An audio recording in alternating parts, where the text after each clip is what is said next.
Assalamualaikum semuanya. Hari ini kita akan mempelajari materi pertama informatika di semester genap. Oke, yaitu mengenai pengenalan Microsoft PowerPoint 2019 part pertama.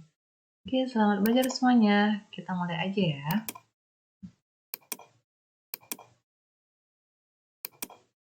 Oke, Microsoft PowerPoint atau Microsoft Office PowerPoint atau yang lebih dikenal dengan PowerPoint adalah sebuah program komputer untuk presentasi yang dikembangkan oleh Microsoft di dalam paket aplikasi kantoran mereka, yaitu Microsoft Office, selain Microsoft Word, Excel, Access, dan beberapa program lainnya.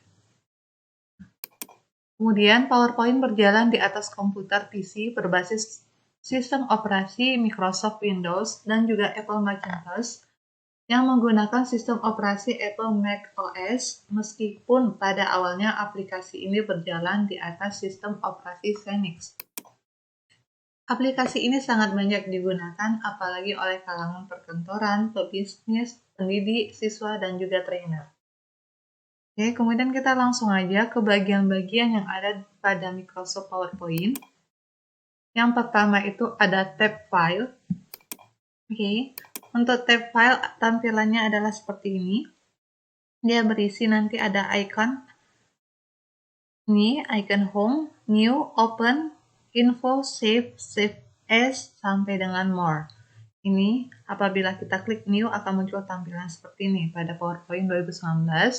Kemudian untuk fungsi icon-iconnya, oke, ini adalah fungsinya. Yang pertama di tab file itu adalah icon new. Oke, icon new itu yang ini berisi sebuah perintah yang dapat kalian gunakan untuk membuka jendela atau halaman PowerPoint yang baru. Yang kedua adalah open. Open adalah sebuah perintah untuk membuka file PowerPoint yang terdapat di dalam penyimpanan perangkat tersebut. Terus yang ketiga ada info. Info ini berisi keterangan informasi dari halaman PowerPoint yang sedang kita buka, seperti ukuran file, jumlah slide, tanggal dibuat, terakhir kali modifikasi, dan masih banyak lagi. Oke, kemudian yang keempat itu adalah save. Save merupakan perintah untuk menyimpan file PowerPoint yang sedang kalian buka. Yang kelima ada save as. Save as adalah perintah untuk menyimpan file yang sedang dibuka ke dalam folder yang diinginkan dan kalian juga dapat mengubah namanya. Terus yang keenam ada print. Print adalah perintah yang dapat kalian gunakan untuk mencetak file tersebut. Tapi pastikan bahwa perangkat yang kalian gunakan sudah terhubung dengan alat pencetak atau printer. Kemudian yang ketujuh adalah share. Share adalah perintah yang dapat kalian gunakan untuk membagikan file tersebut ke orang lain yang kalian kehendaki melalui email. Kemudian yang kedelapan ada export. Export merupakan perintah untuk merubah ekstensi dari file tersebut ke bentuk lain. Kebanyakan orang merubah file presentasi menjadi file berjenis PDF dan video. Kemudian yang kesembilan adalah close, merupakan perintah untuk menutup jendela PowerPoint yang kalian buka. Kemudian yang 10 ada account. Account adalah bagian di mana kalian yang sudah memiliki akun Microsoft Office dapat melakukan sign in di bagian ini. Terus yang ke-11 adalah more. Yang ini, more, adalah menu yang berisi pengaturan lanjutan dari file PowerPoint yang sedang kalian buka. Oke, yang ini adalah bagian dari tab file. Kemudian kita lanjut ke tab yang berikutnya, yaitu adalah tab home. Untuk tampilan tab home, jadi seperti ini. Apabila kita klik home di sini akan muncul icon-iconnya. Tadi kalau tab file yang ini ya, kita klik file akan muncul tampilan seperti tadi. Oke, untuk tab home adalah seperti ini, mulai dari icon paste sampai dengan icon select. Oke, kita mulai aja. Di grup clipboard, di nomor 1 ini ada icon paste. Oke, di grup clipboard ada paste yang berfungsi untuk menempelkan teks atau objek yang sebelumnya sudah kalian copy atau cut ke dalam slide yang dipilih. Dan cara cepatnya untuk mengaktifkan icon paste ini adalah dengan cara menekan Ctrl V pada keyboard. Kemudian yang kedua adalah cut. Cut berfungsi untuk memotong dan memindahkan teks atau objek yang dipilih dengan cara menekan Ctrl X ataupun menekan icon pada desktop dan ditempelkan pada bagian yang diinginkan. Kemudian yang ketiga adalah copy. Copy berfungsi untuk menyalin teks atau objek yang dipilih. Kalau kalian ingin cepat, tinggal tekan Ctrl C dan ditempelkan ke bagian yang diinginkan. Kemudian di nomor 4 pada grup clipboard ada format painter. Ini berfungsi untuk menirukan format pada suatu bagian ke bagian lain dengan cara kalian harus memilih bagian yang formatnya ingin ditiru. Lalu klik format painter, yang ini ikonnya gambar kuas.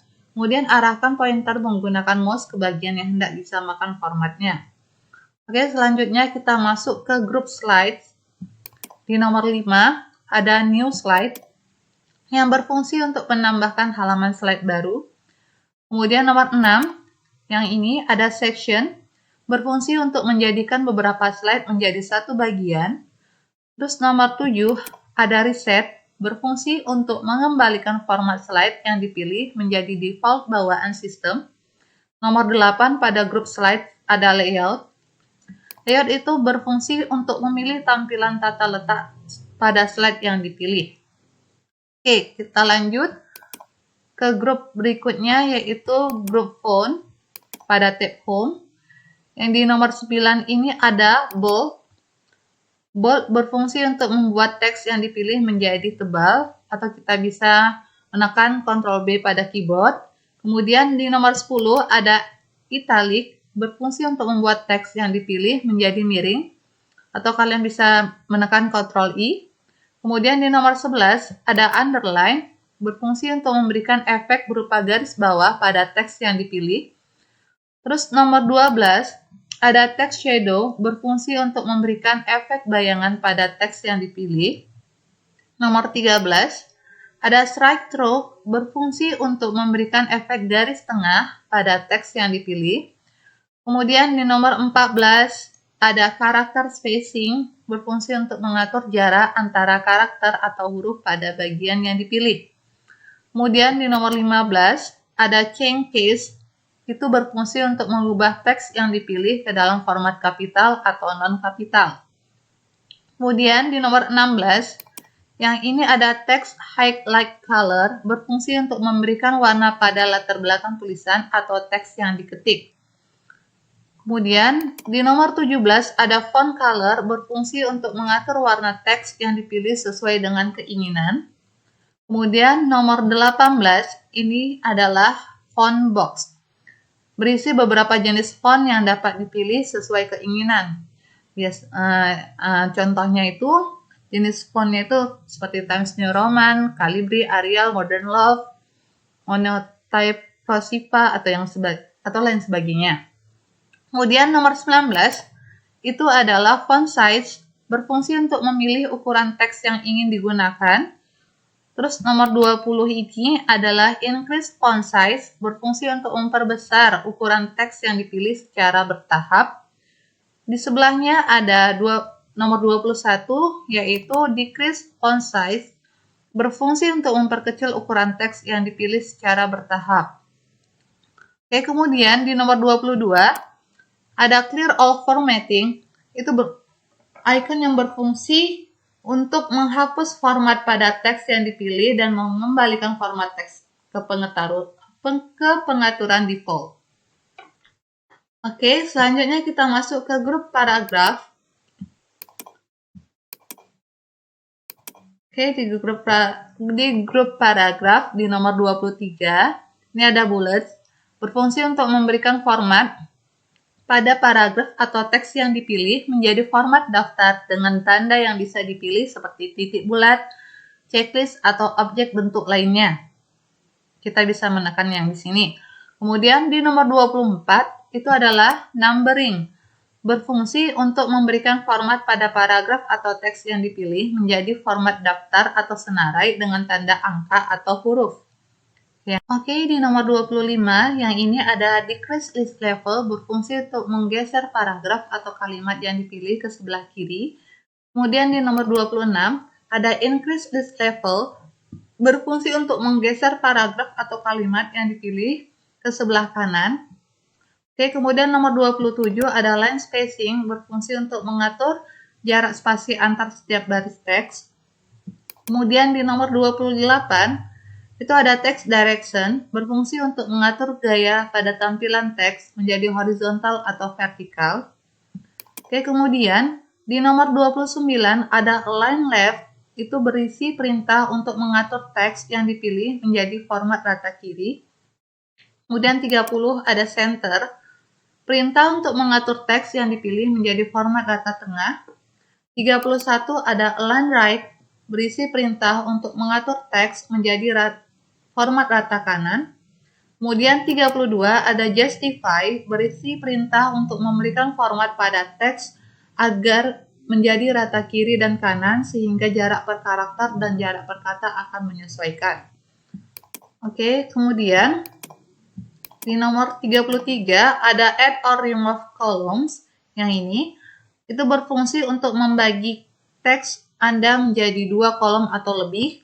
Kemudian yang di nomor 34 yang ini, yang 34 ini adalah align text, berisi perintah untuk mengatur posisi teks di slide, terdapat pilihan bagian atas, tengah, atau bawah. Kemudian yang nomor 35 ini adalah convert to smart art, itu adalah ikonnya berfungsi untuk mengubah format teks ke dalam bentuk shape yang disediakan dan kalian dapat memilih sesuai keinginan. Oke, kemudian kita masuk ke grup drawing. Di grup drawing di nomor 36 ini adalah shape box, berisi beberapa bentuk shape atau objek yang dapat dimasukkan ke dalam slide. Bisa persegi, lingkaran, segitiga, bintang, atau yang lainnya. Kemudian nomor 37 ada arrange. Arrange berisi perintah untuk mengatur objek yang berada di dalam slide. Kemudian di nomor 38 ada quick style, berisi beberapa format shape atau objek yang sudah disediakan. Kemudian nomor 39 ada shape effect, berisi beberapa pilihan efek yang dapat diberikan efek pada bentuk shape seperti efek bayangan. Oke, kemudian nomor 40 ada shape outline, itu berisi perintah untuk mengatur warna garis luar pada bentuk shape yang dipilih. Kemudian di nomor 41 ada shape fill, berisi perintah untuk mengatur warna pada bentuk shape yang dipilih. Oke, kemudian kita masuk ke grup editing. Di nomor 42 ada find, berisi perintah untuk mencari kata pada halaman PowerPoint yang kalian buka. Kemudian di nomor 43 ada replace. Ini berfungsi untuk mengganti semua kata yang sama. Jadi misalkan kita mau cari kata, misalkan kata bentuk, kita mau ubah jadi model. Jadi tinggal kita ketik aja nanti di kolomnya ini, kolom replace ini. Tinggal kalian klik aja icon replace-nya. Oke, kemudian untuk yang select, itu berada di nomor 44, berfungsi untuk memilih semua bagian termasuk teks dan objek yang ada di halaman. Oke, kemudian kita masuk ke tab insert. Untuk tab insert tampilannya adalah seperti ini, mulai dari new slide sampai dengan screen recording. Oke, kita bahas ya. Oke, di tab insert di grup slides terdapat new slide. Oke, new slide berfungsi untuk menambah slide baru pada halaman PowerPoint. Oke, kemudian di grup tables ada table. Ya kan? Table itu nanti pas kita klik ini tanda panah ke bawah ini, dia akan muncul insert table. Yaitu dia berfungsi jika memilih insert table maka akan muncul kotak dialog dan kalian bisa masukkan angka sesuai dengan berapa kolom dan baris tabel yang ingin dibuat. Kemudian nanti di bawah insert table ada draw table, berisi perintah untuk membuat tabel menggunakan kursor pada slide PowerPoint. Kemudian apabila kita klik tadi table ini akan muncul lagi pilihan Excel spreadsheet, yaitu fungsi icon Microsoft PowerPoint ini untuk memasukkan spreadsheet atau lembar kerja Excel lengkap dengan fungsinya ke dalam slide. Oke, kemudian kita masuk ke grup image. Itu terdapat di nomor 3 ada pictures. Pictures merupakan perintah untuk memasukkan gambar yang tersimpan pada perangkat ataupun memori eksternal ke dalam slide. Kemudian di nomor 4 ada foto album, merupakan perintah untuk memasukkan album atau beberapa foto yang tersimpan dalam satu folder.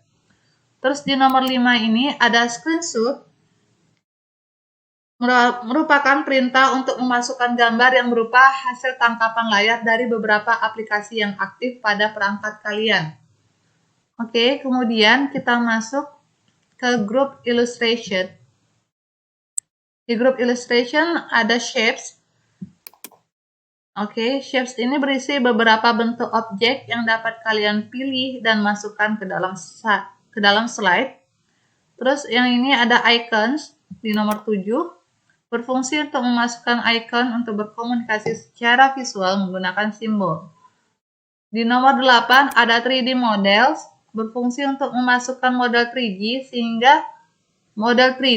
sehingga Anda dapat memutarnya dan melihat semua sudut. Kemudian nomor 9 ada Smart Art, berisi objek yang telah didesain oleh PowerPoint yang dapat kalian masukkan atau atur sesuai keinginan. Kemudian di nomor 10 ada Chart, berisi beberapa bentuk grafik seperti kolom, radar, pie, bar, area, dan lain-lain yang dapat kalian masukkan ke dalam slide. Oke, kemudian kita masuk ke grup add-ins. Di sini ada icon get. Di nomor 11 ada get add-ins. Yang ini berfungsi untuk menemukan add-in yang menambahkan fungsionalitas baru ke kantor, menyederhanakan tugas, dan menghubungkan Anda ke layanan yang Anda gunakan setiap hari. Kemudian ada nomor 12 ini My Add-ins, berfungsi untuk memasukkan add-in dan gunakan web untuk menyempurnakan pekerjaan Anda. Oke, kemudian kita masuk ke grup links. Di nomor 13 itu ada Zoom. Zoom memungkinkan Anda untuk menyajikan konten secara kreatif dengan cara non-linear. Terus nomor 14 ini adalah link untuk menyisipkan alamat URL atau tautan yang ditujukan ke dokumen lain ataupun ke halaman web. Terus yang nomor 15 adalah action. Icon ini berfungsi untuk memberikan perintah pada bagian yang diinginkan seperti teks jika diklik. Perintah tersebut berupa aksi seperti melompat ke slide yang diinginkan, memutar sound, dan lain-lain. Oke, kemudian kita masuk ke grup comments. Di dalamnya ada komen, berfungsi untuk memberikan komentar pada bagian yang kalian inginkan. Selanjutnya grup text. Di nomor 17 itu ada text box, berisi perintah untuk memasukkan objek berupa kotak dan kalian dapat menuliskan teks pada objek tersebut. Di nomor 18 ada header and footer, berisi perintah untuk membuat kop pada bagian atas atau bawah di setiap slide seperti waktu dan tanggal dan nomor slide.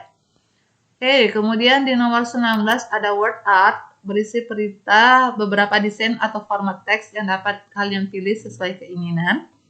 Kemudian di nomor 20 ada date and time, merupakan perintah untuk menyisipkan waktu dan tanggal saat itu dengan ukuran dan letaknya dapat kalian atur sendiri. Kemudian di nomor 21 ada slide number, merupakan perintah untuk menyisipkan nomor slide pada slide yang dipilih. Kemudian nomor 22 itu ada objek, merupakan perintah untuk menyisipkan file lain ke dalam slide. Oke, kemudian di nomor 23 ada symbols. Ini kan grup symbols. Di symbols ini terdapat perintah equation dan symbols. Oke, symbols berisi banyak simbol yang telah disediakan yang bisa kalian masukkan ke dalam slide sesuai kebutuhan. Kemudian untuk equation merupakan berisi rumus fisika dan matematika yang dapat kalian masukkan ke dalam slide yang dipilih. Oke, selanjutnya grup terakhir di tab insert adalah media. Untuk media itu ada icon di nomor 24 adalah video, yaitu perintah untuk memasukkan file berbentuk video ke dalam slide. Kemudian di nomor 25 ada audio, perintah untuk memasukkan file berbentuk audio atau suara ke dalam slide. Dan di nomor 26 ada screen recording, perintah untuk memasukkan video hasil dari rekaman layar secara real time. Oke, sekarang kita masuk ke tab Draw. Untuk tab Draw adalah ini tampilannya, mulai dari eraser sampai dengan ink to matte. Oke, kita bahas ya.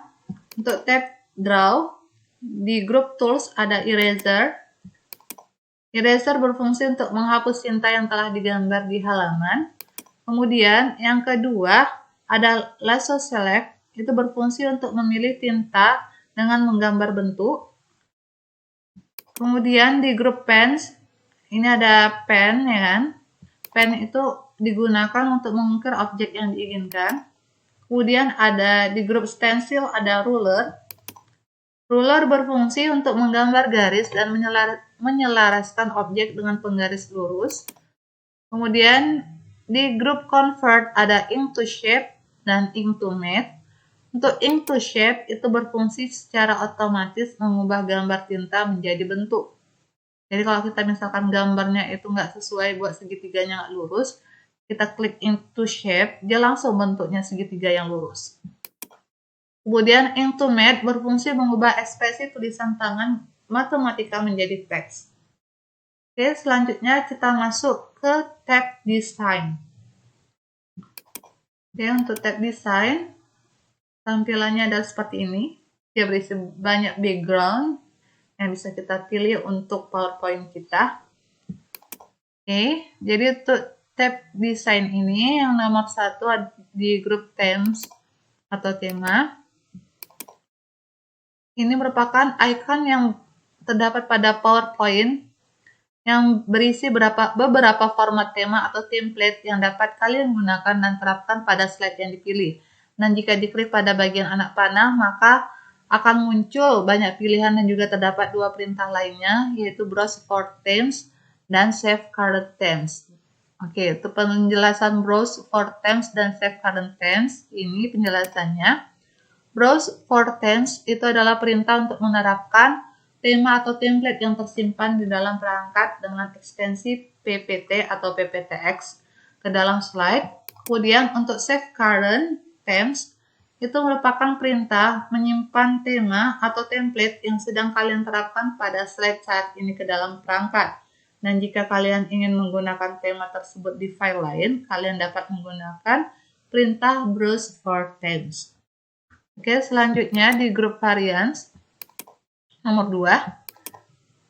Di Group Variants ini, yang ini, fungsi icon Microsoft PowerPoint ini adalah untuk memberikan latar belakang pada slide yang dipilih. Dan jika diklik pada anak panah, maka akan terdapat beberapa perintah seperti Colors, Font, Effect, dan juga Background Styles. Oke, untuk penjelasannya, Colors adalah perintah untuk menentukan warna latar belakang yang ingin kalian gunakan. Kemudian Font untuk memilih format font atau gaya tulisan yang ingin kalian gunakan. Kemudian Effect itu merupakan perintah memasukkan efek tampilan pada latar belakang slide. Terus ada Background Styles, itu merupakan untuk menentukan format dan gaya tampilan latar belakang pada slide. Dan yang terakhir pada tab Design ada Group Customize. Itu ada di Group Customize ada Slide Size. Berfungsi untuk melakukan pengaturan terhadap panjang dan lebar slide. Tersedia pilihan yang umumnya digunakan yaitu ukuran 4:3 dan 16:9. Oke. Selain itu kalian juga dapat menentukan ukuran kalian sendiri melalui perintah Customize Slide Size. Oke, kemudian di nomor 4 ada Format Background. Icon ini merupakan perintah lanjutan untuk pengaturan background dan atau latar belakang slide. Oke, sekarang kita masuk ke tab Transitions. Oke, untuk tab Transitions tampilannya adalah seperti ini. Oke, kita mulai ya. Di tab Transitions ada Preview. Oke. Preview digunakan untuk melakukan perhatinjau terhadap slide atau halaman PowerPoint untuk melihat hasil dari bahan presentasi dengan format yang sudah kalian buat. Sehingga saat nanti melakukan presentasi yang sesungguhnya di depan audiens, kalian dapat melakukannya dengan maksimal. Kemudian, yang kedua ini ada group transition to the slide. Oke, icon ini berfungsi memberikan efek transisi terhadap slide, sehingga saat slide dibuka atau terbuka, maka efek transisi tersebut akan muncul. Jika kalian klik pada bagian anak panah, maka akan muncul banyak pilihan efek transisi yang dapat kalian gunakan.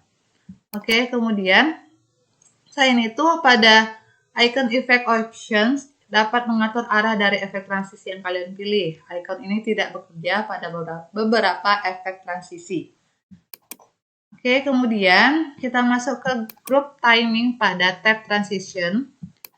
Oke, di nomor 3 ada sound. Sound berisi beberapa suara yang telah disediakan oleh sistem yang akan memberikan efek suara jika berpindah ke slide berikutnya. Terdapat beberapa suara yang dapat kalian pilih, dan jika ingin menghilangkan efek suara tersebut, kalian tinggal pilih no sound.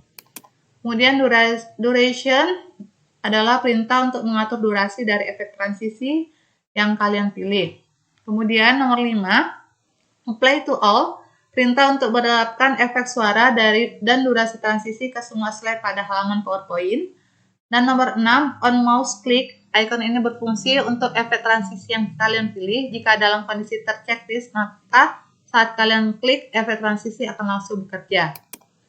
Kemudian yang nomor 7, after, perintah ini berfungsi untuk memberikan jeda atau delay antara klik mouse dan efek transisi.